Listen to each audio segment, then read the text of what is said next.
Yes, people, I hope you all are doing super amazing. Welcome back to another episode of Corporate and Economic Laws Fast Track Revision Batch for the chapter of Foreign Direct Investment, people. Let's quickly get started, people. I hope you all are doing super amazing. Okay? Yes, people. People, what we are going to do now is we'll first read the definition quickly, and then after reading every single definition, we will revise it using the mind maps. Okay? Why I'm saying is this, big people, because when we read the definition, your concept will be cleared along with the examples, and then when we read the mind maps, your revision will also be done. Cool. Let's get started. Yes, people. What we're going to do now is, number one, we're going to cover the definitions part, and number two, we are complete the rules and regulations part of this chapter. Clear? Perfect, you. Perfect. Let's get started. Yes. People, the first definition that we are going to understand is meaning of foreign direct investment, people.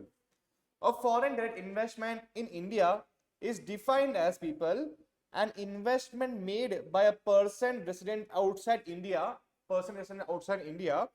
in an either unlisted Indian company, no limit, or 10% or more of the post-issue paid up equity capital on a fully diluted basis of a listed Indian company. Tell me, people, what is the meaning of fully diluted basis? Fully diluted basis means, people, equity shares, convertible debentures, convertible bonds, convertible loans, preferences, every single item that is related to equity will be considered when calculating the total investment. For example, 10,000 rupees I have invested in equity, 10,000 rupees through convertible loans. Later, it is going to be converted into equity shares. 10,000 convertible bonds. Okay. Now, this 10% calculation will not just include this 10,000 equity, but everything that is later on going to be converted into equity will be taken into consideration. Clear? This is the meaning of fully diluted basis of a listed Indian company.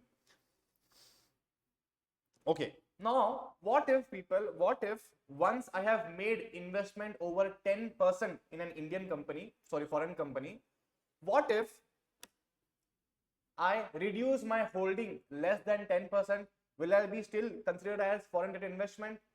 Yes, people, yes. Once you touch the 10% criteria, immediately, no matter if your holding gets reduced or not, you will still be categorized as foreign direct investment. Clear? Perfect, perfect. If a foreign investor's shareholding in a listed Indian company falls below 10% of the total investment, the investment will continue to be treated as a FDI. This is because the initial investment met the criteria for FDI, number one, and the classification remains unchanged even if the holding decreases below the 10% threshold. Let's understand this with using an example, people. Suppose a US-based company invests in an Indian company named XYZ, a publicly traded company. Okay. US company has invested in Indian company. Okay, no problem. The US company requires 15% of XYZ paid up capital. Now, this US company holds 15% of paid up share capital of Indian company, that is XYZ, 15%. Now, after 1 year, or let's say after any time, the shareholding is reduced below 10%, still he will be categorized as foreign direct investment. Clear, people? Subsequent sale. Later, the US company sells some shares, reducing its holding to 9%. Despite the reduction, the investment remains classified as FDI because it initially met the FDI criteria. Therefore, once an investment qualifies as FDI by meeting the 10% threshold, it retains that classification even if it falls below 10% in the future. Let's understand this using a mind map. Investment made by a person resident outside India, either in an unlisted Indian company, number one, there is no limit, 1%, 2%, 10%, no limit. Number one is unlisted Indian company. Or number two, if you invest 10% or more in post-issue equity capital on fully diluted basis on a listed company, it will be considered as foreign direct investment. Even if later it falls below 10%, you will still be categorized as foreign direct investment. Clear, people? Perfect. What I will do is, people, after this lecture gets over, I will take the screenshot of this mind map and then I will send it to you. Cool? If you have got my notes, people, it's super amazing because this is an ideal notes for revision. The reason is, if you don't understand any single concept, you can just read the highlighted portion. Over here, I have explained every single thing in detail, why this rule is made with an example, people. Okay? So you will understand the concept in the best way possible. Clear? Yes, people. Let's move on to the next definition, that is foreign portfolio investment, people. Let's read first example and then we will read the definition and then we'll come to the mind map. Clear? Yes. If a foreign investor buys 5% of the equity capital of ABC Limited, if a foreign investor buys 5% of equity cap of ABC Limited, a publicly traded company, this investment qualifies as FPI because it is below the 10% threshold. Now let's understand the definition. FPI refers to any investment made by a person resident outside India in capital instruments of a listed Indian company where the investment is less than 10% of the post-issue paid up equity capital on a fully diluted basis, number one. Number two, less than 10% of the paid up value of each series of capital instruments in a listed Indian company. Okay. Mind map, mind map, mind map. Yes. So what this definition is saying is, people, first of all, investment made by a person resident outside India, same thing like FDI, okay, in capital instruments of a listed Indian company. Over there listed companies will also classify, listed company will also be classified as foreign direct investment. Number two, unlisted company will also be classified as foreign direct investment. Over here, strictly it should be listed Indian company. How much, people? Let's understand. Less than 10% of post-issue equity capital on fully diluted basis. Post-issue equity capital means, people, what is the meaning of post-issue equity capital? Equity shares, convertible debentures, convertible bonds, employee stock option purchase. Clear, people? Employee stock option plan. These are, people, these are instruments that are later on convertible into equity shares. Right now, they are not convertible into equity shares. Later on, it will be converted into equity shares. So, even if I just simply invest in equity shares, I invest in convertible debentures, convertible bonds, ESOP, this does not mean that only equity shares will be taken into consideration while calculating the 10% criteria. All the shares, all the capital instruments that will be later on convertible into equity shares will be considered as considered for the calculation of foreign direct investment or foreign portfolio investment. Clear, people? Next, less than 10% of paid up value of each series of capital instruments, whether it is equity shares, same as last time, preference shares. Over there was no preference shares. Over here, preference shares there. Preference shares and equity shares are totally different thing, people. In preference shares, you are owner, but you are not that equal like an equity shareholder. Okay, you will receive dividend time to time, preferred to equity shareholder, but you are not an owner when you hold preference shares. Number two. Number three, debentures. Number four, bonds. This does not include convertible bonds, convertible debentures. Okay, have to strictly understand. This is convertible debentures, convertible bonds, ESOP. Over there is no convertible. Means these capital instruments can be related to equity or cannot be related to equity. Okay. Again, investment by person resident outside India in the capital instruments of a listed Indian company, number one, less than 10% of post-issue equity capital on a fully diluted basis, or less than 10% of paid up value of each series of capital instruments in an Indian listed company.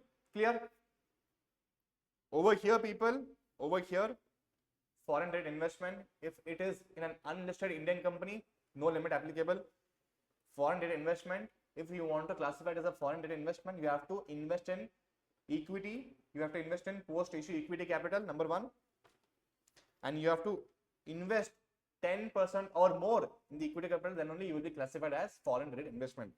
In foreign portfolio investment, there is no such classification. Okay, if you invest in less than 10% of post issue equity capital, allowed. Invest in less than 10% of paid up value of each series of capital instruments, allowed. Cool, people? Perfect. Let's move on to the next. Holding of foreign investment. Foreign investment can be held in three different categories. Number one is foreign direct investment, we understood. Foreign portfolio investment, we understood. Next is investment in Indian securities issued abroad. Let's understand the meaning. Investment in securities such as depository receipts issued abroad is also categorized under FDI or FPI based on the same criteria. These DRs represent shares or securities of Indian companies and the classification follow the same rules. Number one, if the foreign investor holds 10% or more of for a listed company, it's classified as FDI. The holding is less than 10%, it's classified as FDI. Simple. Thus, foreign investment in Indian companies can be classified into FDI or FPI based on the percentage of equity held by the foreign investor and thus includes direct investment in shares as well as investment in Indian securities issued abroad like DRs. What is the meaning of DRs, people? What is the meaning of DRs? DRs means, people, Reliance wants to issue its shares to foreign investors. Reliance wants to issue its shares to foreign investors. Can these people buy Reliance shares by purchasing in rupees? Not possible. So what Reliance does is, Reliance, this is India and this is US. What Reliance does is, it gives its 10,000 shares to whom? To depository banks. These depository banks, what they will do is, they will take the shares of Reliance, they will convert it into tradable securities in stock exchange of US or any other country where these depositories are listed, so that people, 1 second, so sorry.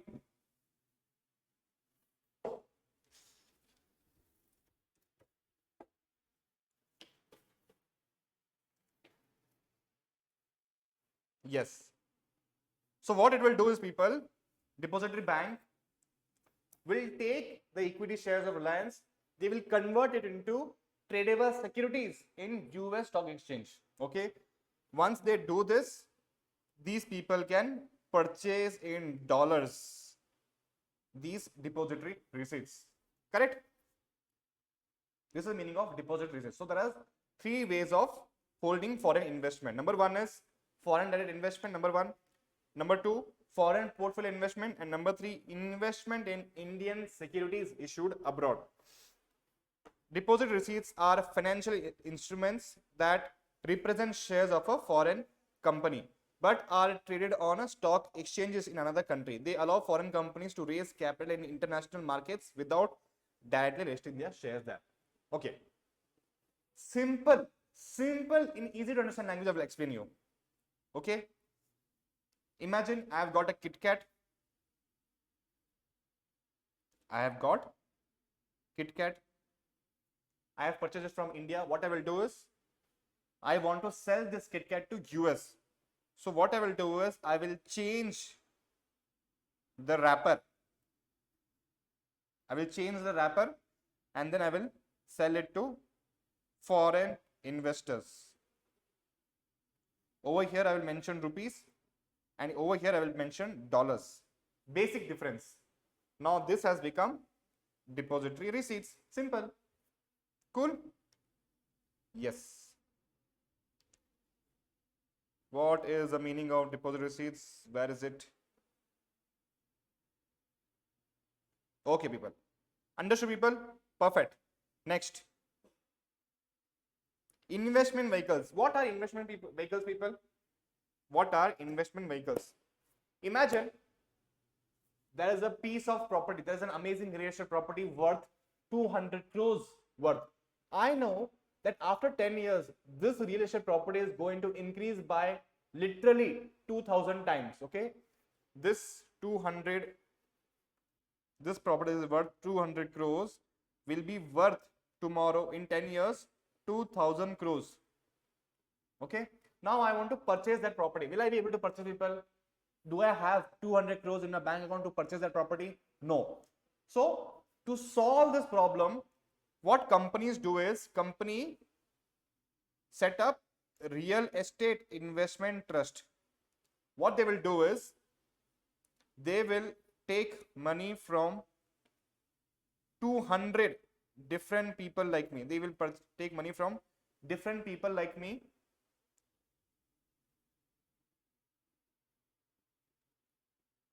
Supposing I have got 1 crore in my bank account. So I will pay them 1 crore, he will pay 2 crores, 3 crores, 4 crores, and so on. What they will do is, they will collect 200 crores and then they will purchase the property, and whatever returns they will earn from the property will be given to us. This is called as real estate investment trust. People, nothing we are going to understand without meaning. Okay, this is my rule, people. Every single thing that you are going to understand, you have to understand it using why it is done, how it is done. Understand the exact meaning, people. Otherwise, there is no use of studying. Okay. Tomorrow, when you go to an interview, and if an interviewer asks you questions, what do you mean by real estate investment trust? You need to able to explain it to him that yes, I have studied this. Whatever I have studied, I know it thorough. Okay. That is my goal, people. So tomorrow, if your interviewer asks you, tomorrow if you go to a financial company, financial sector company, or banking company, or let's say you go to MNC, or their interviewer will strictly ask you these questions. What do you mean by real estate investment trust? What do you mean by infrastructure real estate trust? Okay.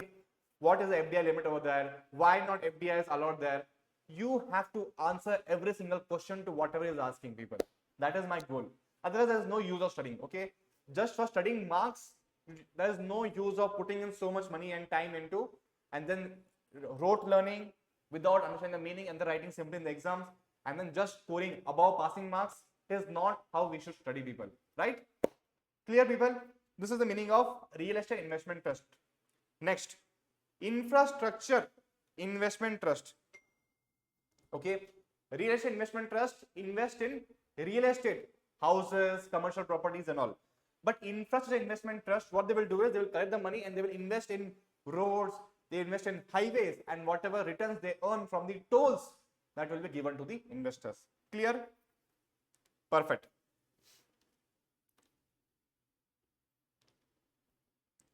An investment vehicle is an entity registered and regulated under SEBI regulations or any other designated authority. These vehicles pool money from investors and invest in various assets or projects with the goal of generating returns for the investors. The following are recognized as investment vehicles. Number 1, real estate investment trust. Number 2, infrastructure investment trust. Number 3, alternative investment funds. What is the meaning of alternative investment funds, people? Tell me. Alternative investment funds, by the name, it suggests alternative ways of investing. What are the alternative ways of investing? Investing in crude oil, investing in gold, investing in silver, investing in real estate investment in real estate, investing in commodities. There are all different types, alternative ways of investment. Clear? Primary way of investment is, you go invest in the stock market, you go invest in the FD, you get returns. This is called as normal investing. This is alternative ways of investing. Clear, people? You invest in commercial properties. These are alternative ways of investing. Clear, people? Yes. Over here, people, a venture capital fund registered under SEBI is not considered an investment vehicle. Let's imagine Shark Tank. Shark Tank, let's say Shark Tank is registered with SEBI and it's a venture capital fund. Now, people, over here, no, real estate investment trust, infrastructure investment trust, alternative investment funds. These are all investment to get stable returns regularly. These are investment made for the only purpose of getting stable returns. Okay. But venture capital fund, they invest in startups. They invest in startups. The goal is to earn quick profits. The goal is to earn quick profits. And that is the reason why over there in alternative investment funds, real estate and infrastructure, the goal is to get stable returns. Now over here, the goal is to get super huge profit. Whether the startup will fail or survive, it doesn't matter. The startup successes, the startup earns success, we will earn huge returns, huge profits. If the startup fails, we won't earn any returns. So the goal is different, people, right? That is the reason why venture capital fund registered with SEBI are not considered as an investment vehicle. They are all quick profit vehicles. Clear? Yes. Now let's understand using mind map. Investment vehicle, people, what they do is they collect money from the investors. They invest in assets or projects. The goal is to generate return for investors. This is the goal. Entity that is registered and regulated by SEBI regulations, okay, they are recognized. What all contains? Real estate investment trust, infrastructure investment trust, vehicles, alternative investment funds. Okay, over here venture capital fund is not covered. Clear, people? Yes. Next, conversion of debt into equity. Conversion of debt into equity. Any equity shares held by a foreign investor that result from the conversion of debt instrument will be counted towards the sectoral cap. We understood this, correct? Next, prohibited sectors for foreign direct investment. Till now, we understood every single definition is covered, people. Now we are going to understand the rules and regulations part of the chapter. Quickly we'll understand. Yes. FDI is prohibited in certain sectors. Foreign direct investment is prohibited in India for various reasons, including national security, public welfare, control over sensitive or strategic industries. Now, whatever prohibition that we are going to understand, the reason is, people, either for the national security purpose, public welfare, and control over sensitive or strategic industries. Let's understand it. People, simply we are not going to read the prohibitions and then get away with it. No. We're going to understand why such prohibitions have been made. Quickly we'll understand. This is not a regular batch. So what I will do is I will quickly tell you in short why investment in certain sectors are prohibited, what will be the consequences if investment is allowed over there, and that is the reason why investment is not allowed. When you understand the reason, people, when you understand the reason, you will easily able to understand and remember it during the exams. My goal is my students should not rote or by heart any concepts without understanding in detail. This is my goal, people. If you by heart, there is no use of studying. Correct? Okay. No more talks. Let's quickly understand this. Number one, lottery business.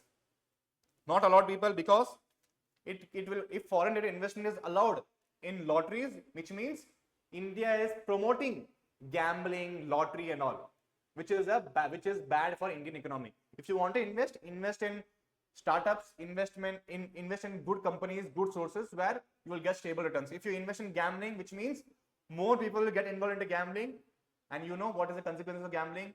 You will either go super up or then you will go super down. Clear? That is the reason why lottery business is strictly prohibited. Number two, gambling, betting, same logic, people. Number three, chit funds. What is the meaning of chit funds, people? Tell me what is the meaning of chit funds. 5 friends. 1, 2, 3, 4.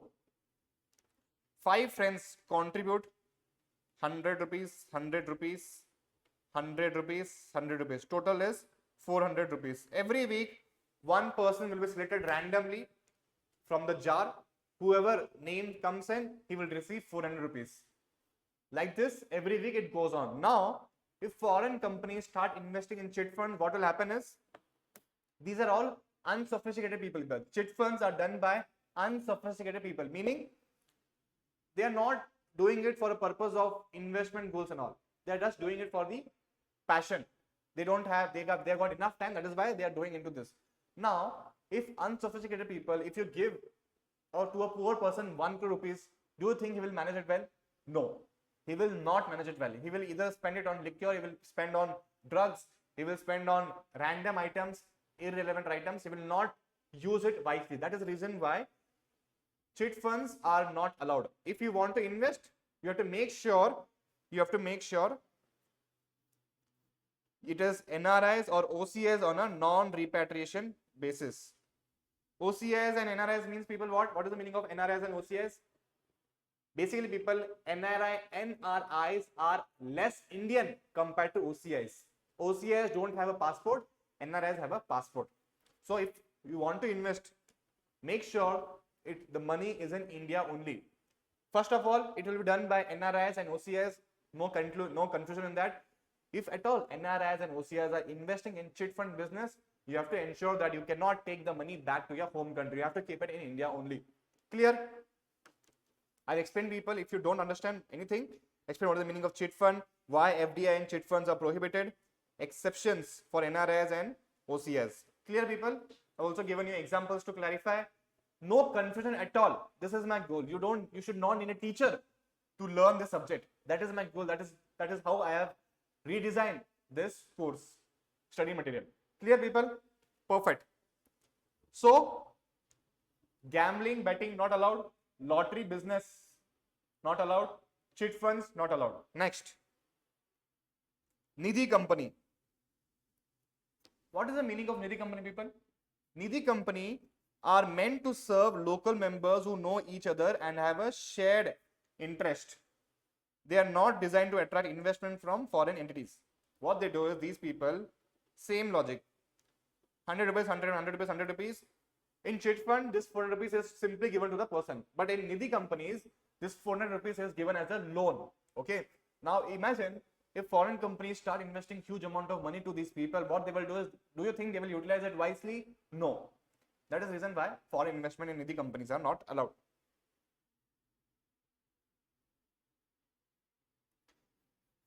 Allowing foreign investors could change the focus from supporting the local community to making profits.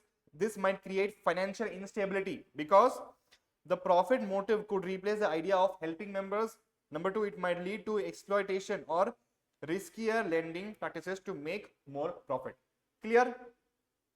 Next, trading in transferable development rights. What is the meaning of transferable development rights, people?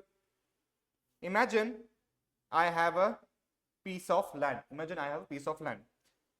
Now I want to construct a building over here. The government has allowed me to construct 10 floors of building. The government has allowed me to construct 10 floors of building, people.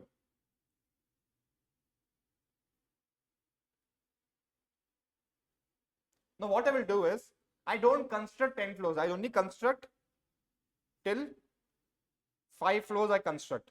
Okay. Till only 5 floors I construct. Remaining 5 floors I have not constructed. But I have the right to construct additional 5 floors. Correct? I have the right to construct additional 5 floors. Not tomorrow, if there is an IT company somewhere else, this IT company wants to construct 20 floors building, but government has only allowed it to construct 15 floors. What I will do is, I will transfer my rights of 5 floors to this company for a certain consideration. This is called as TDRs. I am transferring development rights to some other person to construct property. This is the meaning of transferable development rights. Clear? Now imagine people, what will happen if foreign investment is allowed in transferable development rights? Imagine huge amount of money is getting poured over here. Huge amount of money is poured as a transferable development rights. A lot of foreign companies are purchasing TDRs from me. They want to construct property over here. What will happen is, these people will get the right to construct additional floors. Number one. Now imagine there is one building over here, there's one building over here, the one is one building, and so this building is tall. Suddenly this building is tall. Suddenly this building is super tall, and this building is super tall, and this building is super tall. This building is small. This building is small. Don't you think it will create irregularities, irregular planning? Don't you think? What they will say is, we have got the rights, so we can construct. Who are you to tell us, right? So this will disturb the urban planning in the cities. That is the reason why TDRs are not allowed. The reason is, if huge amount of people start investing money, this will get commoditized. Okay, this thing very rarely happens. Government has allowed you 10 floors, but you have only constructed 5 floors. Very rarely it happens. That is why you have sold the rights to somebody else. But if lots of money get poured over here, what I will do is I will simply sell these TDRs with no profit of, no, I don't have an intention, I have to construct this property. No, I will simply sell these rights for profit, profit, profit. I'm not at all involved in these TDRs. So it will get commoditized. Okay, lots of rights will get sold. It will hamper, it will disturb the urban planning in the city. That is the reason why it is not allowed. Clear, people? Yes. Next, real estate business or construction of farmhouses. Again, people, direct investment in real estate businesses by foreign investors is restricted to ensure that land and property ownership remains largely under the control of Indian citizens. This is done to prevent large-scale acquisitions of agricultural land by foreign entities, which could lead to a shift in land ownership dynamics. India wants its land to remain with Indians only. It does not want its land to remain with foreign people. Again, logic same. They will disturb the urban planning. They will utilize the land as per their needs and wishes, as per their whims and fancies. Not allowed. Next is, can foreign investors invest in real estate businesses? Till now, we understood no. But yes, they can invest, but under certain exceptions. Number one, you can invest provided you cannot change the urban planning of the city. And when is that possible, people? That is only possible when you invest in townships. Township means, people, township means this is a land where the hospital will be built, where the schools will be built, where the market will be there, where the movie theater will be there, where the shopping complex will be there. Everything is already pre-decided. That nobody can change this. Okay, nobody can change. This is called as township. Everything is already pre-planned. Over there, will increase in foreign investment in real estate properties like townships will hamper the urban planning? No, because it is already pre-decided. How many floors schools will be built, how many floors hospital will be built, how many floors shopping complex will be built. Everything is already pre-decided. So over there, if there is no disturbance, it is allowed. Number two, residential commercial premises. Number three, infrastructure projects like roads and bridges. It's good for Indian economy. Real estate investment trust regulated by SEBI. Okay, what these people do is, again, real estate investment trust collect money from investors and then pool money, invest in properties. Whatever profits will come, they will give it to them. That's it. They don't have any other connection other than this. Clear, people? I also explained why there's an exemption in the notes. Everything is covered. Next is manufacturing of cigars, cheroots, cigaros, cigarettes, or tobacco substitutes. Tell me, people, why investment over such sectors are prohibited? Because it will encourage people to consume tobacco products. Again, health and safety concerns, that is the reason why it is not allowed. Clear, people? Activities or sectors not open to private sectors like defense, atomic energy, railways, they are not allowed. Okay. Next, investment by citizens of Bangladesh or Pakistan or entities incorporated in Bangladesh or Pakistan. Whichever countries India does not have good relations with, it is not allowed. Simple. Investment by Pakistanis or entities, not allowed. Let's quickly understand this. Prohibited sectors. Where is prohibited sectors? Yes. Number one, people, close your eyes and now tell me. You will be able to easily tell what all sectors are prohibited and why. Now I have told you the reason. Then you will be able to imagine. If you are able to visualize, you will be able to tell the concerns in the best possible manner. Number one is cigarettes, tobacco, health and safety concerns. Okay. Number two is TDRs. Okay. Number three is those sectors that are not open to private sectors, atomic land, atomic defense. Okay. Agricultural land, not allowed. Number five, lottery business, gambling, and one more thing was that cheat business. No, cheat business. Okay. Cheat business, needy companies, and which companies, people? Investment by citizens of Bangladesh, Pakistan, or E stands for, people. Tell me, E stands for. E stands for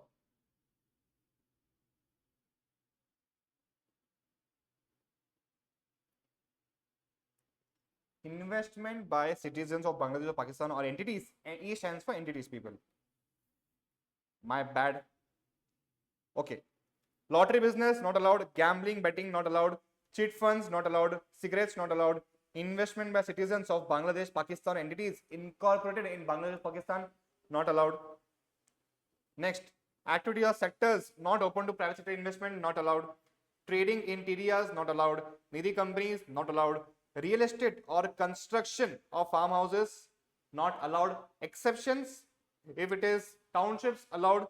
If it is residential or commercial premises allowed. Number 3, infrastructure projects like roads, bridges allowed. Number 5, REITs. Clear, people? Perfect? Yes. Let's move on to the next.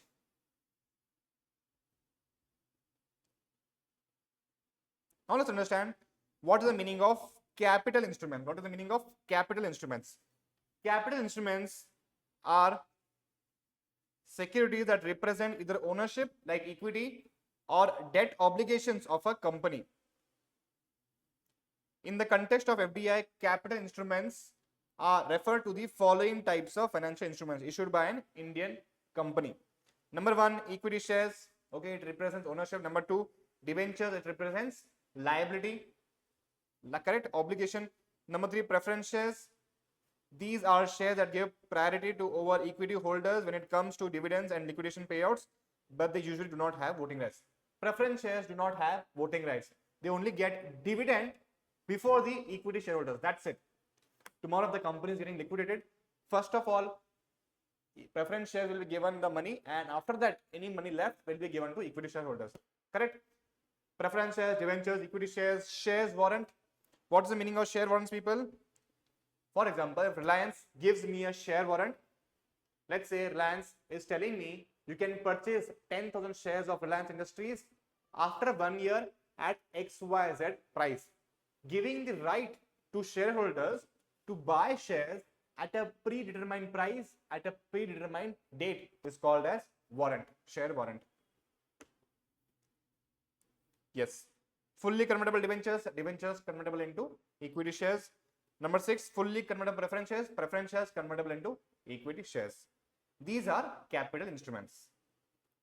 Where are capital instruments? Capital instruments. Yes. These are in financial securities that represent ownership or equity or debt obligation. It includes equity shares, debentures, preference shares, shares warrant, fully convertible debentures, fully convertible preference shares. Next, now you'll understand if a person wants to purchase capital instruments, how is he supposed to purchase? Let's understand. Is it interesting, people? I hope that's super interesting because I'm also telling the logic behind why such rules and why such regulations are made. That is very, very important, people. Now, you will never forget this okay. You will never forget throughout your life. Okay, that is my guarantee because you have understood why the rules have been made, what the government thinks before he made the rules. So you'll be crystal clear with the rules and regulations. Okay. Yes, people. Next, capital instruments. When foreign investors buy capital instruments like equity shares or debentures, they must pay a certain amount upfront and the rest within a specific time frame. Meaning, if I want to issue equity shares to a foreign citizen, let's say for 100 rupees, he have to first make a payment of 25 rupees upfront. After that, the remaining 75 rupees he have to pay me within 12 months. Clear? 25% of total consideration, including share premium, must be paid immediately. Balance payment must be paid within 12 months from the date of issue of partly paid shares. Payment should be made upfront. 25% of total consideration, including share premium. Next is balance payment should be made within 12 months from the date of issue of partly paid up shares. Simple.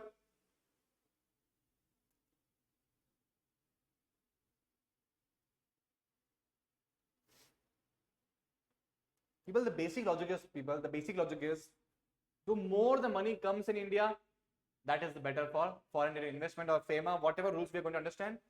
Goal is more money should come into India for the right purposes and less money should go out of India for the right purpose. This is the goal of every single rule that we are going to understand. Yes. Now, if a person wants to invest in India, what are the types of routes we need to understand? Number one is automatic route. You can invest directly without any approval. Number two is government approval. You will require RBI approval or government approval. Clear? Now let's understand what are the sectoral caps on foreign investment.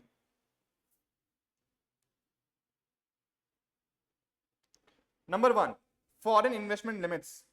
Foreign investment is allowed up to 100% in sectors and activities that are not specifically listed as restricted or prohibited in regulation.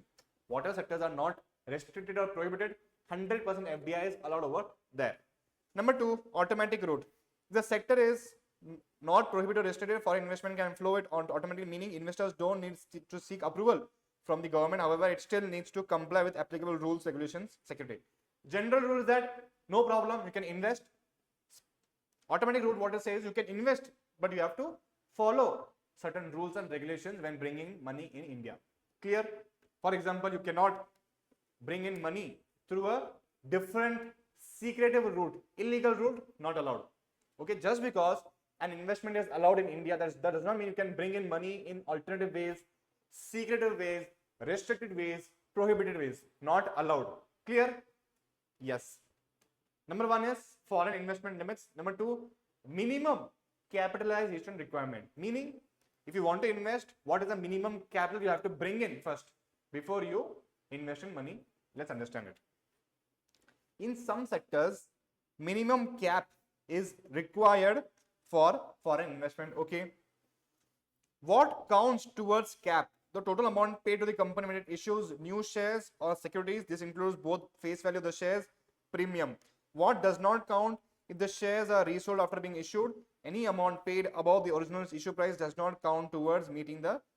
Let's understand this using simple example. Imagine there is a flat in Pune, India for 1 crore rupees. This is India. This is, let's say, Mark Zuckerberg. Mark Zuckerberg have purchased this property for 1 CR. Now this is the face value. This is the face value. Okay, till here it is clear. Now Mark Zuckerberg has brought in 1 crore rupees. Now tomorrow he sells this flat to Elon Musk for 2 crores rupees. He made a profit of 1 crore. Now what this rule is saying that when you bring in capital, only this face value will be counted and not the resale value that you have made. Okay, you have brought in money, face value, it will be counted. When you sell that property, when you sell their shares to somebody else, and that somebody else will pay money more than the face value, correct? That money will not be calculated under capital requirements. This is the logic.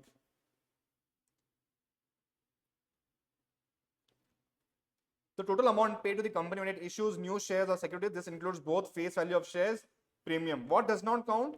If the shares are resold after being issued, any amount paid above the original price does not count towards meeting the capital requirement. Clear, people? Understood? Yes. Where is the mind map? Number one, foreign investment limits. Number one, general rule says 100% allowed in all activities except if it is restricted or prohibited, not allowed. Number two, automatic route, sectoral and activity is allowed, it is not prohibited, not restricted, it is allowed, provided you have to follow the rules and regulations of FEMA. Clear, people? Yes. Next, minimum capital requirements. Some sectors require minimum capital requirements for foreign investment, meaning what counts? Face value and premium will be counted. Number two, what does not count? Resold. If amount is more than original price, it will not be calculated in the minimum capital requirements. Clear, people? Yes. Now let's understand foreign investment in non-banking financial companies. What it's saying is NBFCs are financial institutions just like banks. Just like banks, they give loans, they provide deposits, but they do not provide banking services, debit card, credit card, and all such type of net banking they do not provide. Okay, they are completely bank. They are completely bank.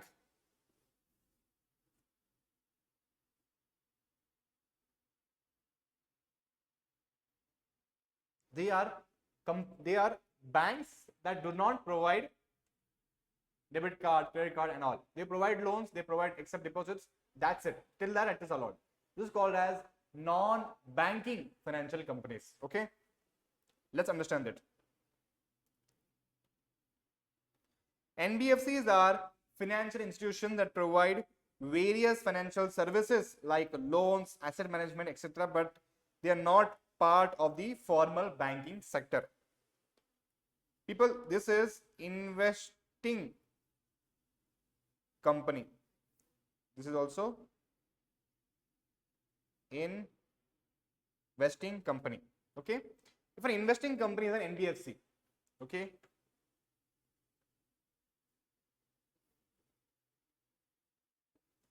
foreign investors, people, once again, foreign investors can invest up to 100% in these companies. Yes, people, it is correct. If the investing company is an NBFC, meaning the company that is receiving foreign direct investment is an NBFC, it is allowed. The reason is why, people, tell me why it is allowed. Because banks and NBFCs are already regulated by RBI. If they are regulated by RBI, people, that means they have to follow all the strict compliance rules, regulations, all the requirements of RBI. Meaning there is very less chances of exploiting that money for wrong purposes. If a sector is already strictly regulated, that means it is allowed. In FDI is allowed over there. If the investing company is not an NBFC, if the company invests in other companies but is not registered as NBFC, the foreign investment in this company requires prior approval from the government. This is because the government wants to ensure that investment in NBFCs are properly regulated. Okay. For example, people, let's say, simple, I live with my parents, another boy, he lives in a hostel. Okay. Tomorrow, if both of us wants to go for trekking, parents will allow me. The reason is, in case if I have any problem, I have them.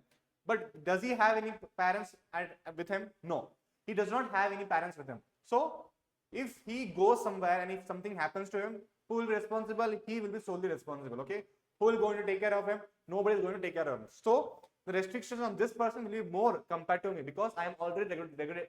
I am already regulated by my parents. Clear? This is the simple logic.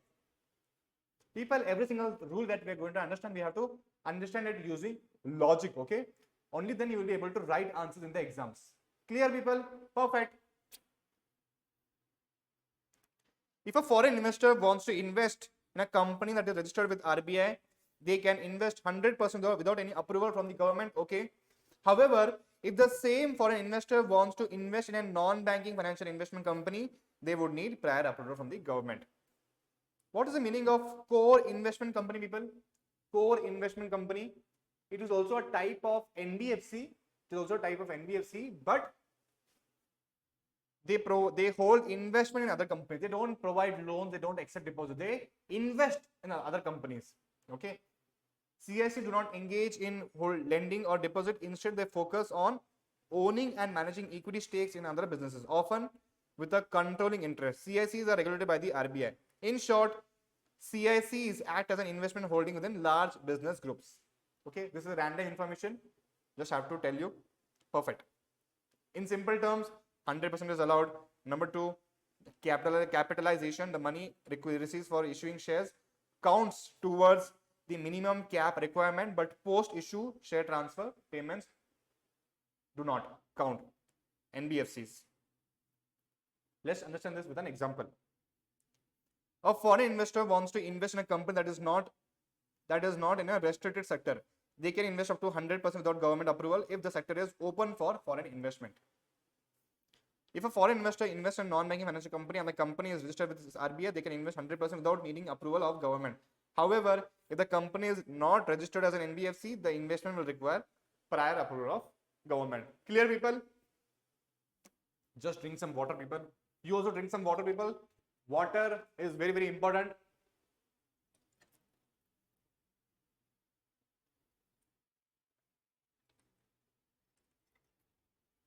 People, if you have any doubt, immediately contact me. You have my number.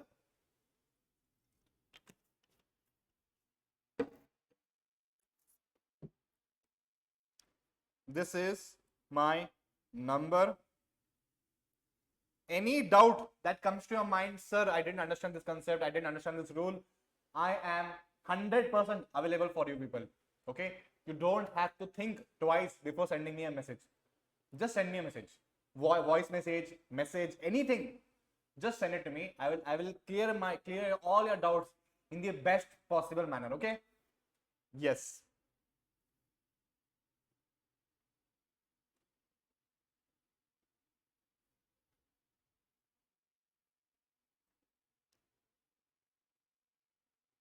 Yes, we were studying people sectoral caps on foreign investment.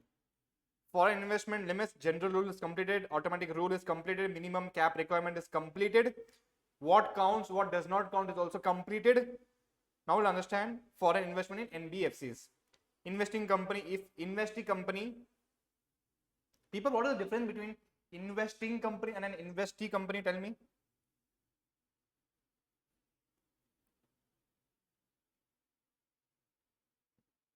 Investee.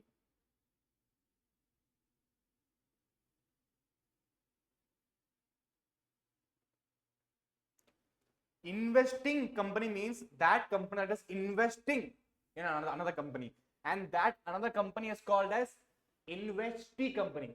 Clear?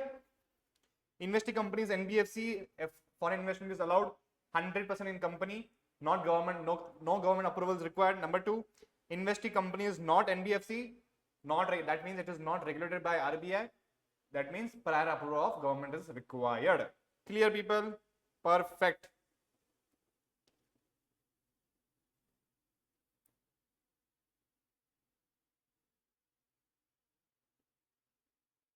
Next, people, how many topics are remaining? Number 1, number 2, 3, 4, 5, 6, 7, 8, 9,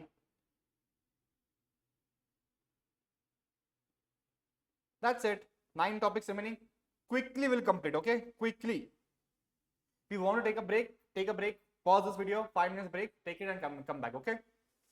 Yes. Let's get started. What are the permitted investments by person resident outside India? Number 1, capital instruments of a listed Indian company. Whether it is listed, no.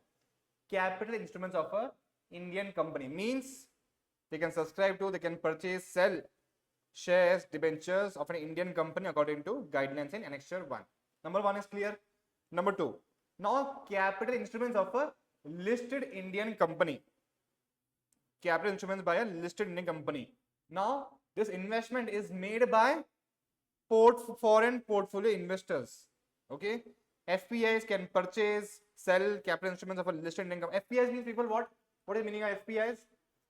FPI means, people, these are portfolio investors. They purchase shares, debentures, stocks from the market and then they sell it. This is called as FPI. There's a difference between FDI and FPI. If Amazon wants to set up its business in India, it will set up warehouses. That is called as FDI. FPI means I simply purchase shares of Amazon. That is called as FPI. Clear? Portfolio. Shares, debentures, bonds, warrants, everything will be covered.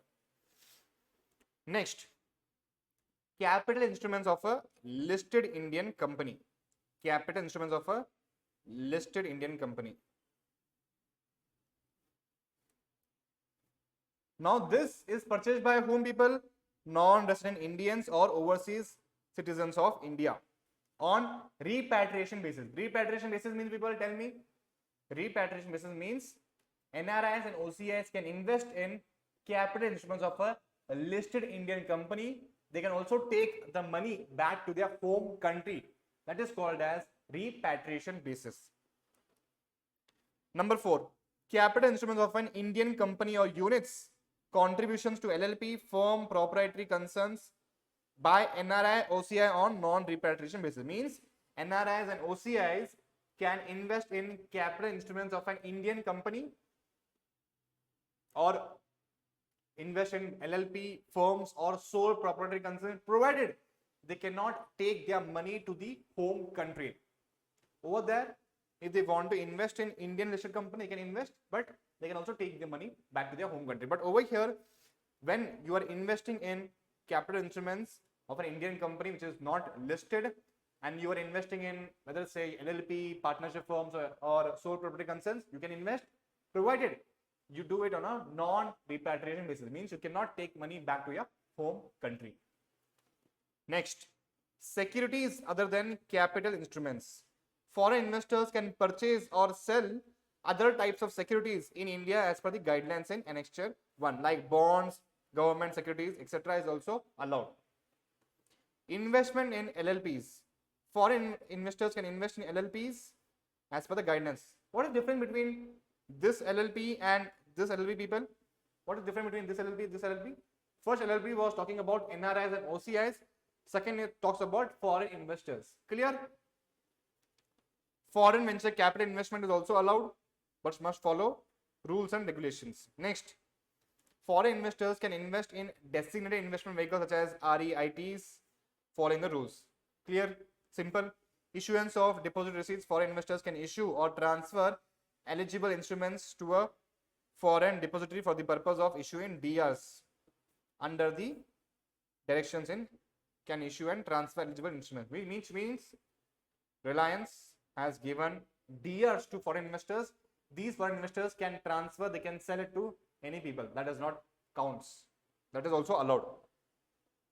Next is Indian depository receipts.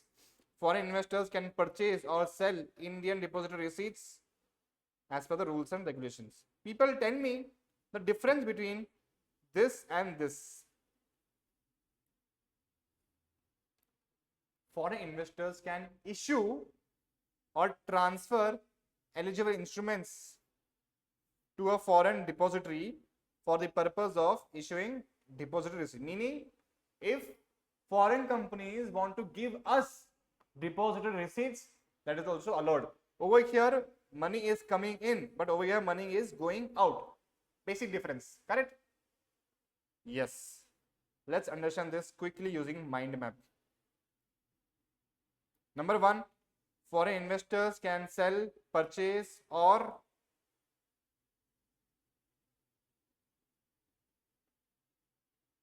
subscribe. Okay. Can subscribe, sell, purchase capital instruments of Indian company allowed. Purchase and sell capital instruments of a listed Indian company on RSC. RSC means recognized stock exchange. Next is NRIs and OCIs can purchase, sell capital instruments of an Indian listed company on repatriation basis. Okay. NRIs and OCIs can purchase or sell capital instruments or contribute LLPs, firms, property concerns, but on a non-repatriation basis. Okay. Foreign venture capital investor can invest in India, but have to follow rules. Foreign investor can invest in designated investment vehicles. Okay. Foreign investors can invest in LLPs. Okay. Foreign investors can issue, transfer eligible instruments of foreign depository for issuing IDRs. IDRs means Indian depository receipts. Purchase or sale of IDRs. Clear, people? I'll tell you one thing. Reliance, Tesla. If this person sells shares to over here, it is called as Indian depository receipts. If Reliance sells them, it is called as American depository receipts, or if it is not America, let's say it is in UK, it will be called as global depository receipts. Simple? Yes.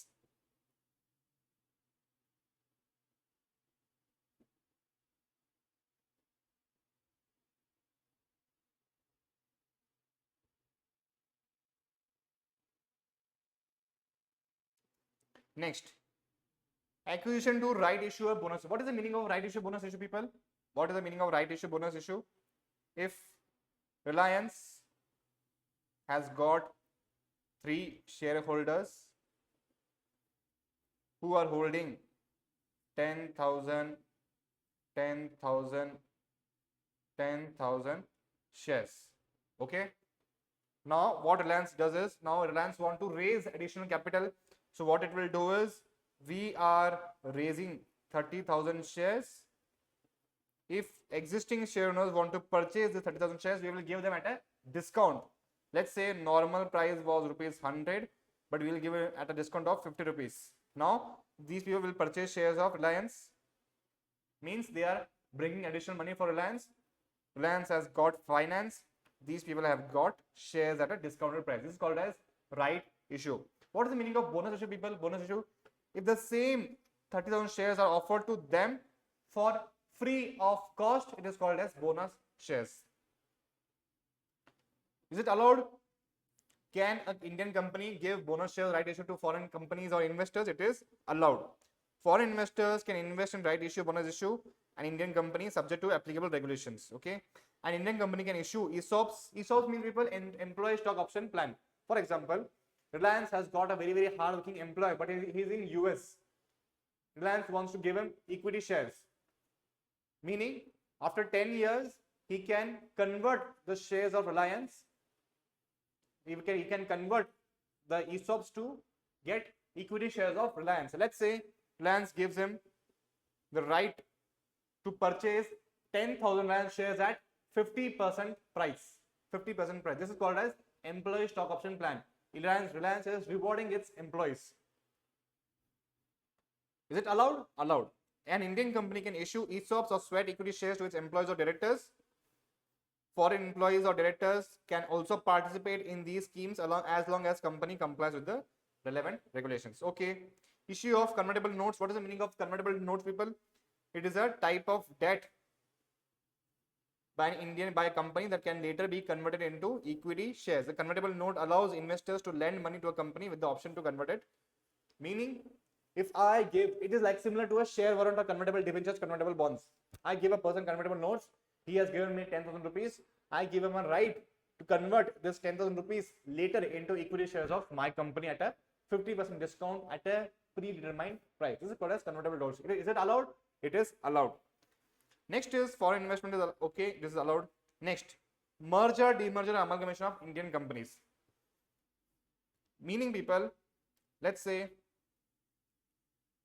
this is company A, this is company B. Now these both company wants to now merge, meaning they're going to form a company AB. These shareholders will become the shareholders of this company. This shareholder will become the shareholders of this company. Okay. Now these shareholders will receive the shares of AB, receive the new shares of AB. Now, can these shareholders be foreign investors? It is yes. The answer is yes. These processes involve combination or splitting of companies. After a merger or amalgamation, the new company may issue shares to the shareholders of the original companies. If the original companies had foreign investors, the new company can issue capital instruments like shares to them subject to regulatory compliance. Government approval, if the company operates in a sector that requires government approval like defense, prior approval from the Indian government is required before any share transfer can occur. Clear, people? Basically, right issue, bonus issue is allowed, ESOP is allowed, convertible notes is allowed, merger, demerger is allowed. Where is the mind map? Yes. Acquisition through right issue, bonus issue is allowed provided they follow rules and regulations, or ESOP is also allowed. Issue of convertible notes by Indian startup, meaning person resident outside India can invest. Okay, we will come to this later. Where the sector requires government approval, the person has to get a government approval before he invests in the companies. Okay. Now let's understand.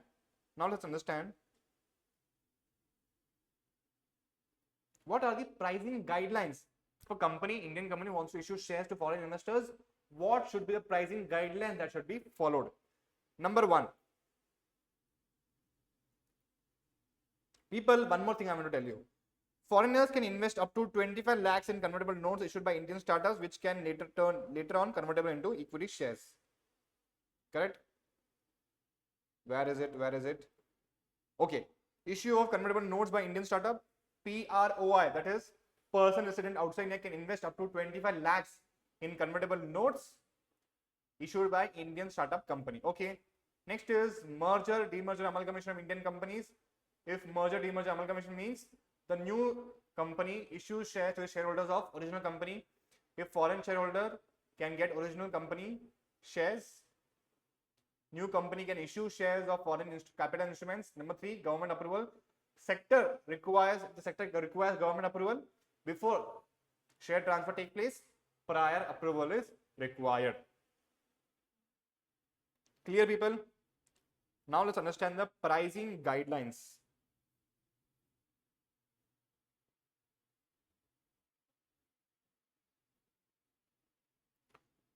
Foreign investors must follow specific guidelines when purchasing capital instruments in Indian companies, listed Indian companies. People, if a foreign person is purchasing the shares of listed Indian company, shares are already listed, which means price is already disclosed. Is there any confusion in the price that should be paid by the foreign investor? No. So the price of capital instruments issued by company to foreign investors should not be less than the price determined based on SEBI guidelines, or if the company is undergoing delisting, the price as per the SEBI delisting regulations. Meaning, if it's a listed Indian company, you have to follow SEBI's guidelines, number 1. If it is not listed, if the company is going to delist, for example, people, if a company wants to delist itself, it has to purchase 90% of shares from its existing shareholders. It has to purchase 90% shares from the existing shareholders. Okay. Now, when the company is going to be delisted, the price should be based on delisting regulations 2009. Simple? Yes. Unlisted Indian companies. What if the company is unlisted?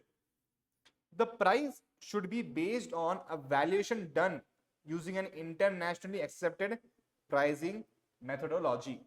The valuation must be certified by a CA, a SEBI registered merchant banker, a practicing cost accountant. Next is convertible instruments. When investing in convertible instrument, the price or conversion formula must be decided upfront at the time of issuing the instrument. If you are issuing convertible instruments, every single thing should be decided upfront. The price at the time of conversion should not be lower than the fair price worked out at the time of issuance according to FEMA guidelines. Okay, it should be fair.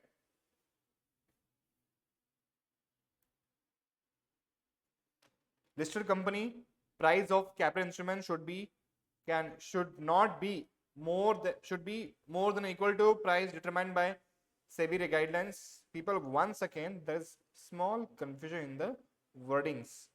Should not be less than. Yes. Should not be less than means more than or equal to, people. Always understand. Should not be less than means more than equal to. Should not be more than means less than or equal to. Clear? Listed companies, price of capital instruments, the price should be determined by SEBI regulations. It should be more than equal to price determined by SEBI regulations. Next, unlisted Indian companies, price should be based on internationally accepted pricing methodology. It should be certified by CA, SEBI registered merchant banker. Number 3, practicing cost accountant. Last, convertible debt instruments, price of conversion formula should be decided upfront at the time of issuance. You have to follow FEMA regulations. Clear? Yes.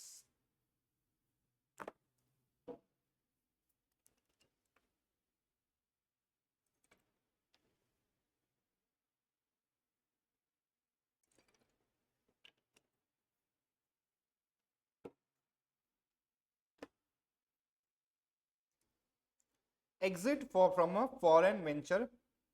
Exit from a foreign joint venture. Imagine, people, imagine A company, B company. He is Indian, he is foreigner. These people have established a company called AB. Correct? Now, after 1 year, this foreigner wants to sell his shares to C. Is it allowed or not? Let's understand. Right of first refusal. If a foreign investor wants to exit a joint venture and sell their shares, the Indian partner has the first right of refusal. This means the Indian partner has the option to buy the shares first before they are sold to a third party. Before he sells his shares to C, he has to first offer it to B. The reason is money should first be in India only. After that, if this guy refuses, then he can sell it to C. Otherwise, he cannot sell it to C first. If an Indian partner refuses or does not buy the shares, then the foreign investor is free to sell shares to third parties. Next is pricing of shares. The price of shares is a big issue, especially for unlisted companies where share prices are not easily determined. For unlisted companies, an independent valuation is required to decide the share price. This valuation must be done by reliable agencies. They have to follow RBI guidelines. The investor also has to comply with capital gains tax laws when selling the shares.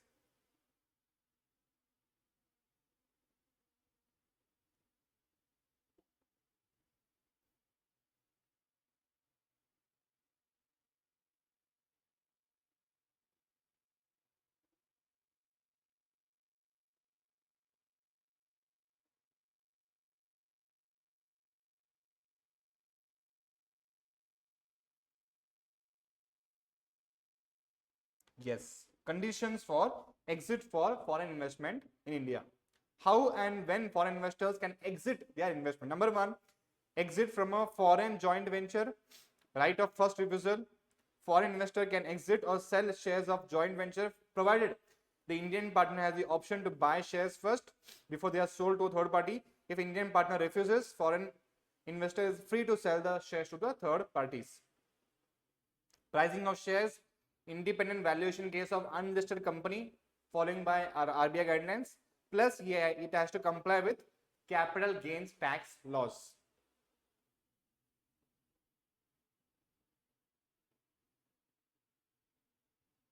Next,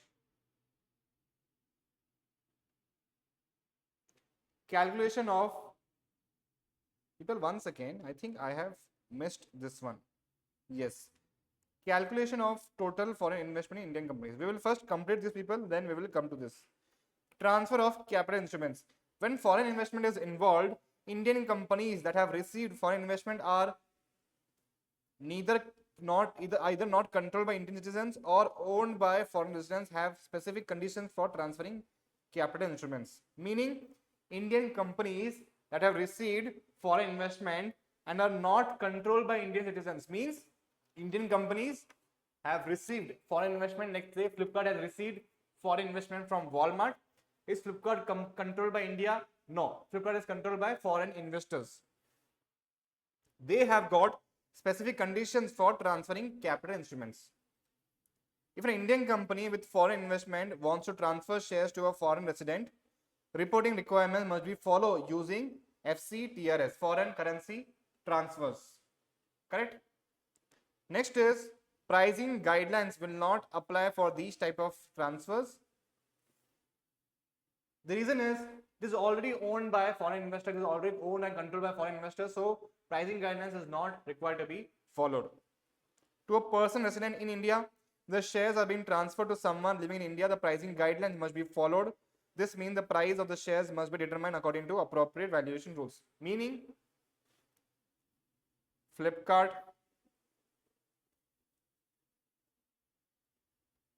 Walmart wants to sell these shares to foreign investor, no pricing guidelines is required to be followed. If it wants to sell to Indian person, pricing guidelines is required to be followed. Simple logic. Next, exemption for certain companies.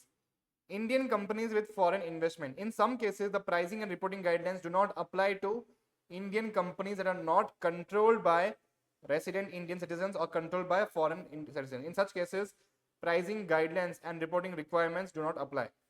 Tell me, people, Indian companies that are not controlled by resident Indian citizens, number one, or it is controlled by foreign residents. In such cases, pricing guidelines and requirements do not apply. This can be relevant in cases where Indian companies have significant foreign ownership or controlled by foreign investors. Clear?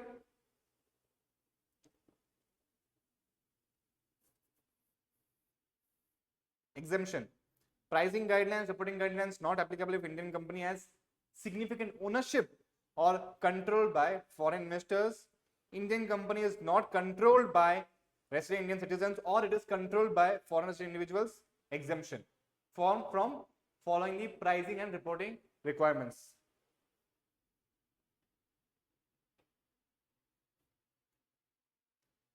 Let's come to the last topic.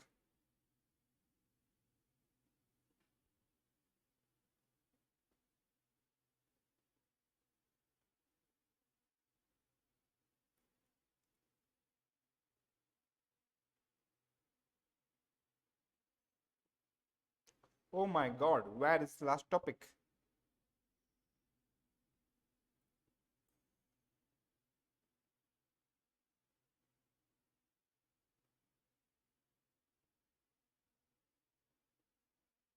Yes, calculation of people investment in people. Subscription to MO is also remaining. Okay, my bad.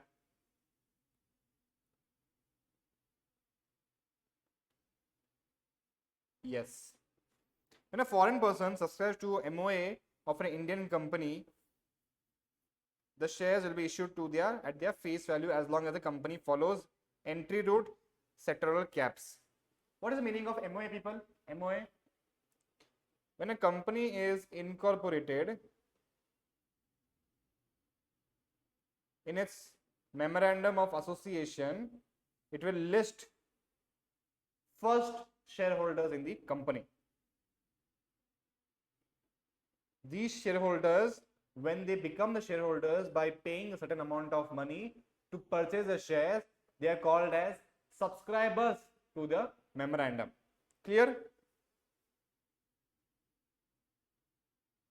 So when a foreign person subscribes to MOA of Indian company, the share shall be issued at the face value as long as the company follows the entry route, meaning how foreign investments are allowed in that sector. Number 2, sectoral caps, limits on how much foreign investment can be made in certain sectors. Simple.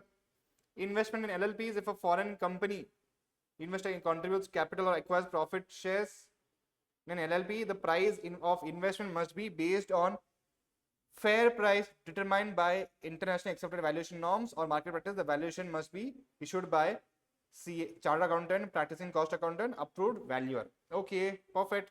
Next, conversion of debt into equity. What is the calculation of foreign investment in Indian companies? And any equity obtained by a foreign person through a conversion of debt instruments will be included in the calculation of total foreign investment. We understood this. Number 2, foreign currency convertible bonds and DRs which are linked to debt instruments will not be counted as part of the foreign investment. What is the meaning of foreign currency convertible bonds, people? Reliance. Now we understood DRs. DRs means equity shares. Foreign currency convertible bond means same thing, but it is a loan.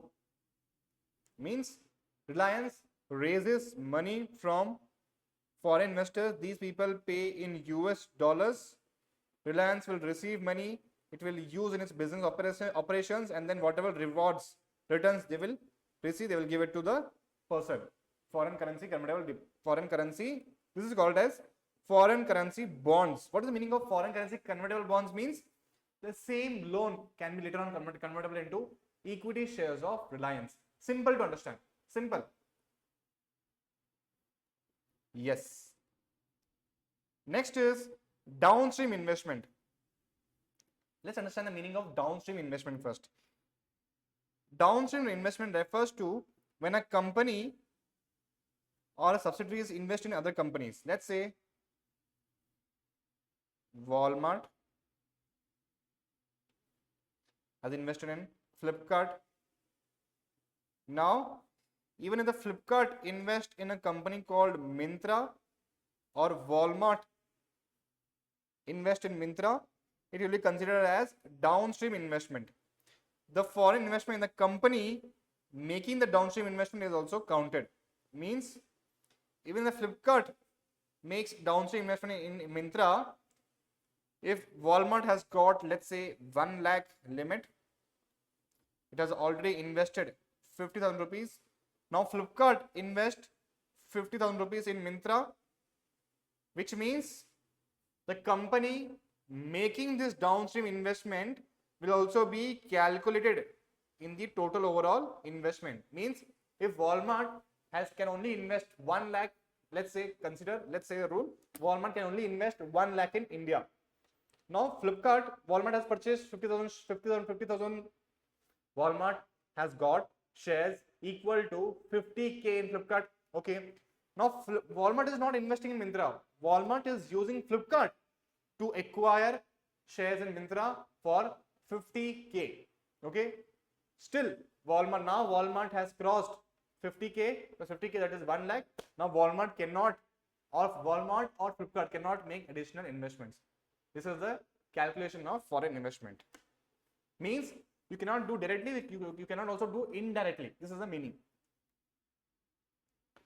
Next, for Indian company making the downstream investment holds foreign investment through portfolio investment, this portfolio investment will also be calculated. Meaning Flipkart has not acquired the shares of Myntra directly. It has, through stock market or other sources, it has acquired shares of Myntra. Still, it will be counted. Next, wholly owned subsidiaries.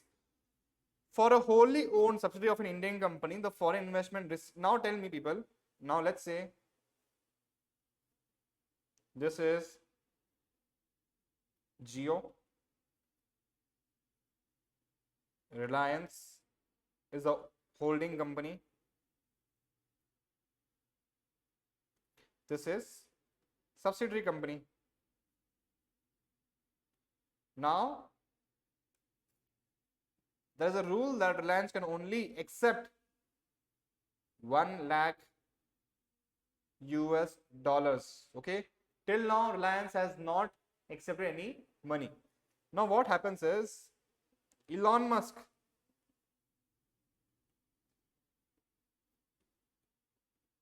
acquires shares worth 1 lakh US dollars. Now, if Elon Musk has acquired shares for 1 lakh US dollars, that means now Reliance cannot accept more money from foreigners. Even though Reliance has not accepted any money, but now the subsidiary company accepted. Now subsidiary company accepted, the calculation will again be calculated for holding companies' investment limits. Clear, people? Perfect.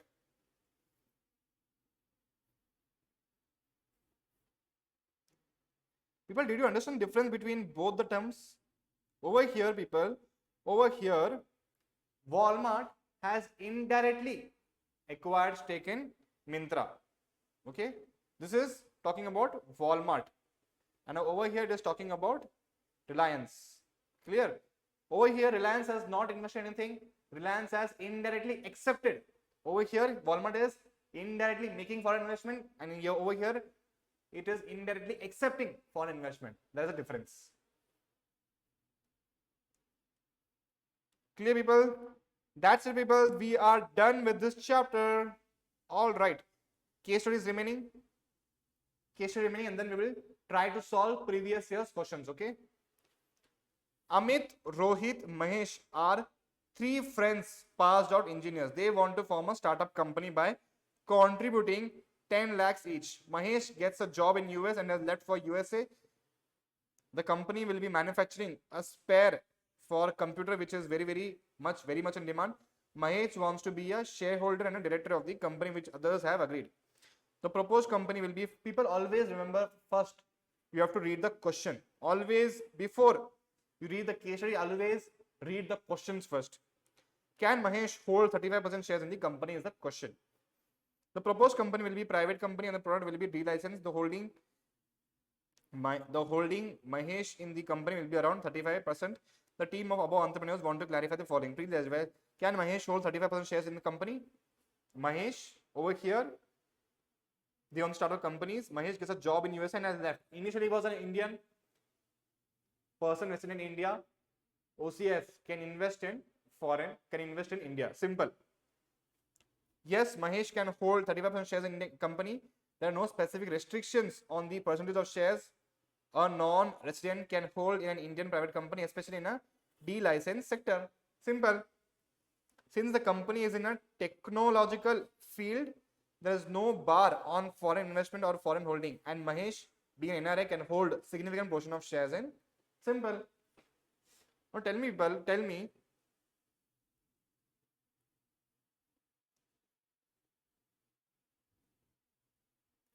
It is an Indian private company. If it's an LLP, will it be allowed? It will be allowed, but on a non-repatriation basis. Is it true? Let's see.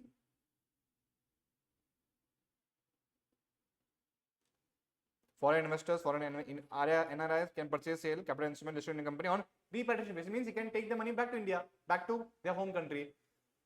Non-repatriation basis is applicable only to NRI and OCIs who are purchasing capital instruments or contributes LLPs, firms, or non-proprietary concerns. Was it a LLP, firms, or proprietary concerns? No, it is a company. Clear, people?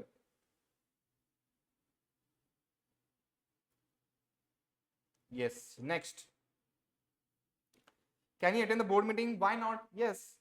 Mahesh can be director and attend board meetings in India. Even though Mahesh is residing in USA, he can still hold a director position in the company, and there is no legal barriers preventing him from attending the board meeting. As long as Companies Act allows directors to be based abroad and attend meetings through VDPCs, it is allowed. Mahesh can participate in board activities. Next is, can they be allotted convertible notes or any security other than equity shares? A convertible note is a debt instrument. Okay. This is commonly used in short as a way. Convertible notes are permissible under FEMA, and the startup company can issue these instruments to Mahesh as a foreign investor in accordance with the valuation of the company, and also issue equity shares, debentures, preferential share bonds to foreign investors. These capital instruments must comply with the guidelines. Simple.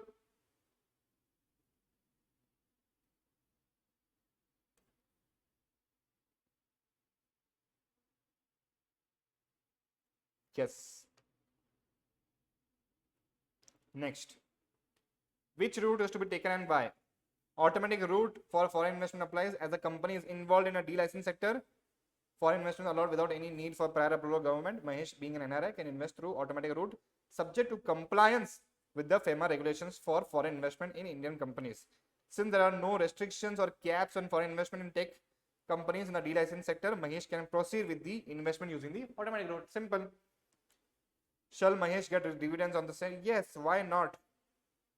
He shall be subject to TDS. The company will deduct TDS at applicable rates before paying the dividend to Mahesh. Mahesh can also claim any benefits under DTAA between India and the USA to reduce TDS if applicable. Perfect. We are done with this chapter, people. I want you to take 5 minutes break. And then come back. I want you to read every single thing through the mind maps. Then we will start discussing the previous year's questions. Clear? Yes.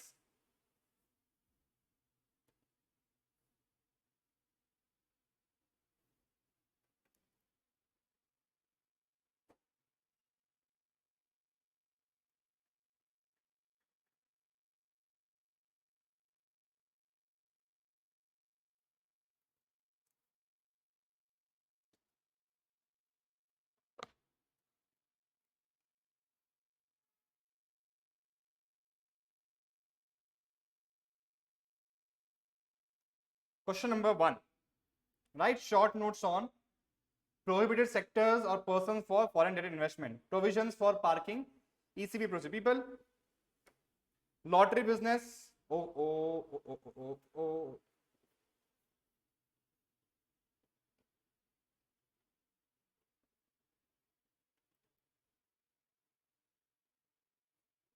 Yes. Lottery business not allowed.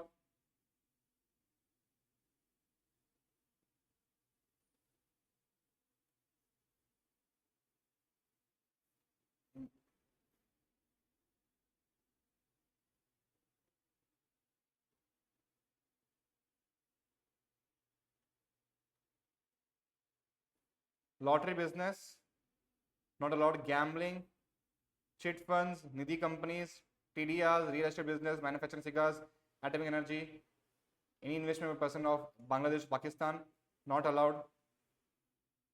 Next.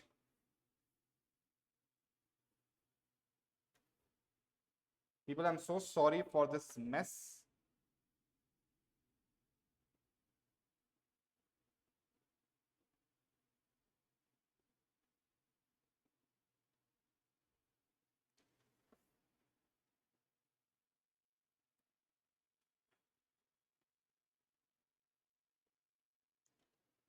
Fastrack is an unlisted company having a share capital of 23 crores are negotiating with foreign investors for a 20% stake in the company by issue of fresh shares at a price to be negotiated. There is no foreign investment cap as the company is operating in tech sector. It is not licensed. It is delicensed sector. As CF of the company, please prepare a note for the directors of the company on. Okay. Fastrack is an unlisted company and SEBI regulations do not apply. Number 1. However, the company has to comply with FEMA regulation in respect of issue of shares to foreign investor. As per FDI regulations, no government approval is required. Simple. Not our company requires relevant approvals from RBI. The investment is within the limit. Once we receive the limit, people, once again, where is a marker? Once we receive remittance in respect of shares, we need to intimate RBI as per the down procedure later on. The share certificate has to be issued in demat form. There is no restriction on repatriation dividend to foreign investors, which will be subject to withholding taxes as per Indian laws. The shares will have same voting and other association rights. Simple to answer question, people. Yes. Only thing is they have elaborated. Okay, you also have to elaborate in the exam. For example, if you don't know the demat clause, what you have to do is you have to explain your point. Number 1, you have to explain it using an example. Once you explain it using an example, people, that's it. You have to, I have given you all types of examples in my notes, people. What you have to do is, people, I will tell you one thing. I don't want you to memorize or by heart any concept and then write answers in the exams. No. The reason is you are not robots. You cannot by heart any concept and directly write over there. You are not robots. We are human beings. We need to understand the concepts. We need to learn the concepts. We need to understand using an examples and case studies. Okay. That's the reason why I don't believe in by hearting or rote learning any concepts. That is the reason why, people, I want you to not learn these notes. I want you to learn my notes. The reason is I explain every single concept using examples so that you will be able to visualize the concept in the best possible manner. If you are able to visualize, that means you will be able to easily explain it using in the exams. Okay, correct? Next.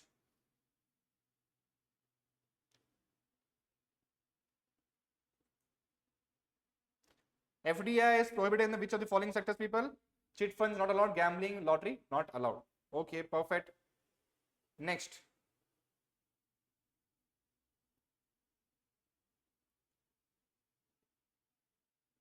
Automatic route in FDI means prior permission of RBI not required, prior permission of central government not required, prior permission neither RBI nor central government not required, or none of the above.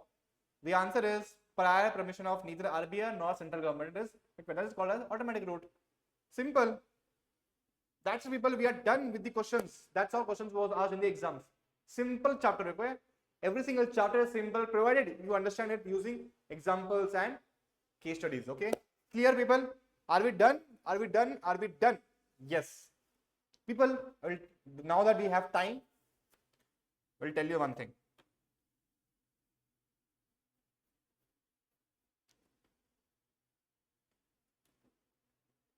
People, every single time I start a chapter, I always start with a case study. Okay, what's happening in real life regarding this chapter. When you understand what's happening in real life, then you will have that interest to learn the chapter. Or else, why would you learn the chapter? Tell me, people, why would you learn the chapter? Is it only for studying purpose? No. We are learning to understand what's happening outside India and how we can use our knowledge in those sectors. Correct?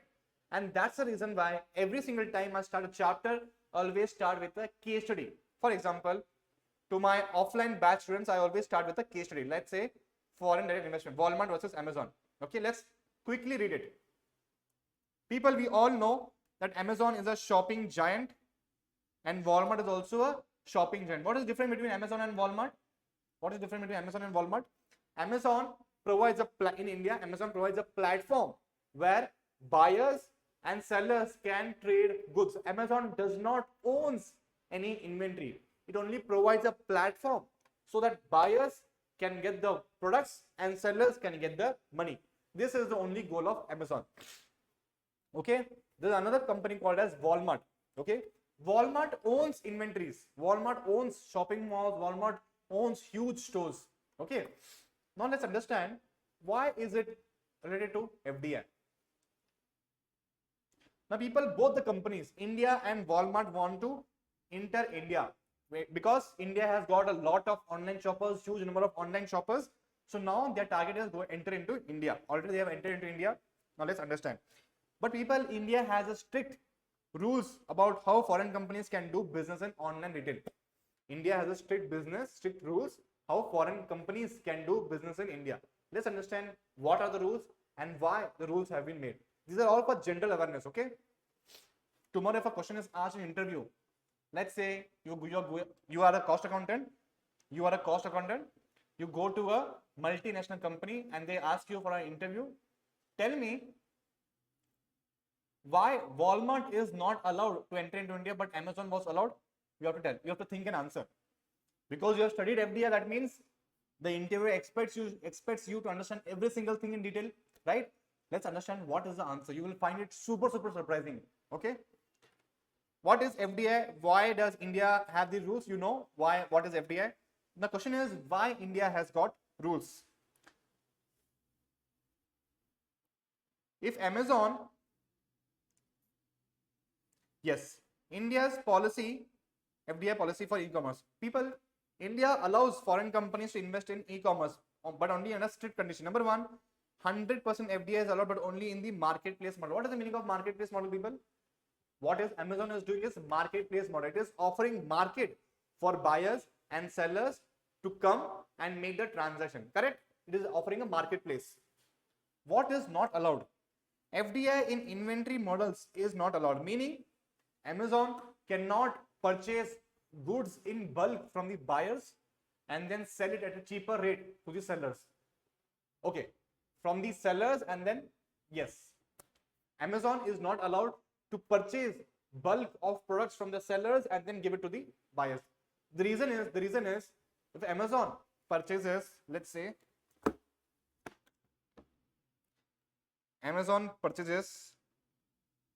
let's say a football, okay, football for, let's say 500 rupees.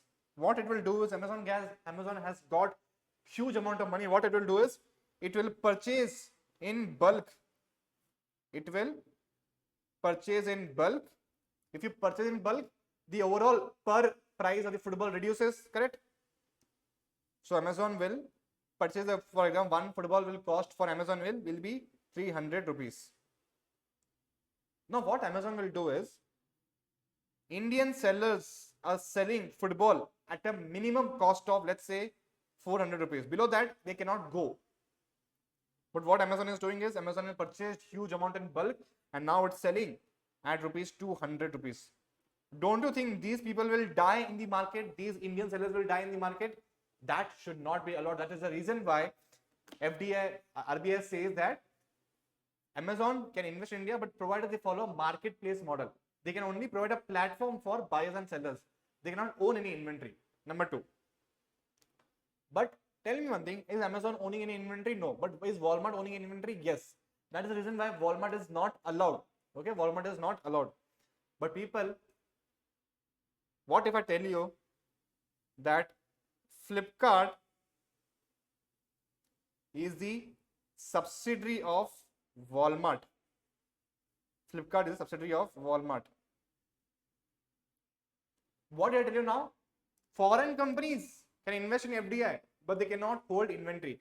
But people, Flipkart is an Indian company. No, Flipkart is an Indian company and Walmart is a foreign company. Walmart owns Flipkart. That means Flipkart, I will tell you one thing. What Walmart's strategy was, instead of starting from scratch, Walmart bought Flipkart, one of India's biggest e-commerce companies. This was Walmart's way of entering the Indian online market without violating FDI rules. Have they violated any FDI rules? No, they have just purchased majority stake of Flipkart. But there's a problem. Flipkart business practices seem to be blurring the lines between marketplace and inventory-based model. The reason is, Flipkart has got close ties with certain sellers. That means Flipkart favors certain sellers. Number one, some sellers on Flipkart are believed to be closely linked to Flipkart, which means Flipkart can now influence the products of those sellers right? This means Flipkart might be indirectly controlling the stock and pricing, which would go against India's FDI rules. Number one. Number two, what Flipkart will? Flipkart will sell all those products at cheapest prices. What will it do? It will kill all the competitors, and then it will start charging for the same football. It will charge 10,000 rupees, 5,000 rupees, because there are no competitors. There are no competitors. You need football. You want to play football, but there's only one person from whom you can buy football, and that's me. Obviously, people, there's only one player. I will charge whatever amount I want. Correct? Yes. So legal scrutiny. That is why Walmart is facing legal scrutiny.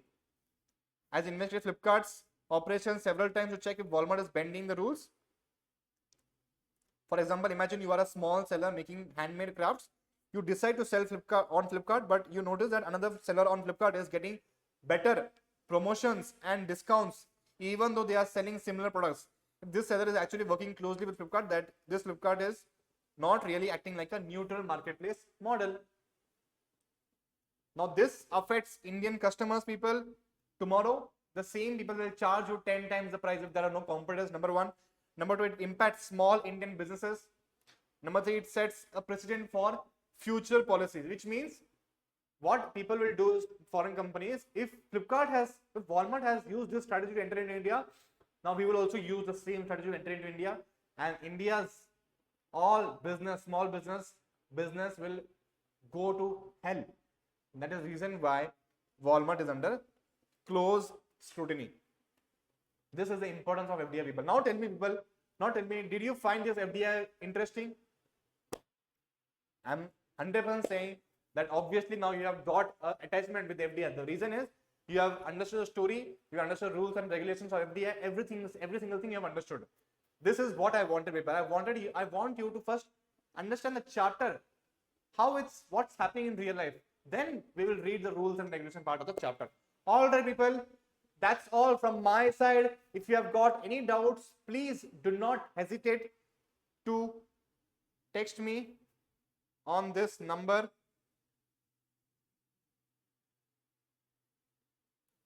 Do not hesitate to text me on the number. I am 100% full time, 24/7 available to you all people. Okay? Don't worry, I'm there with you. Okay? I will see you in the next round, people, next video. Thank you so much for watching.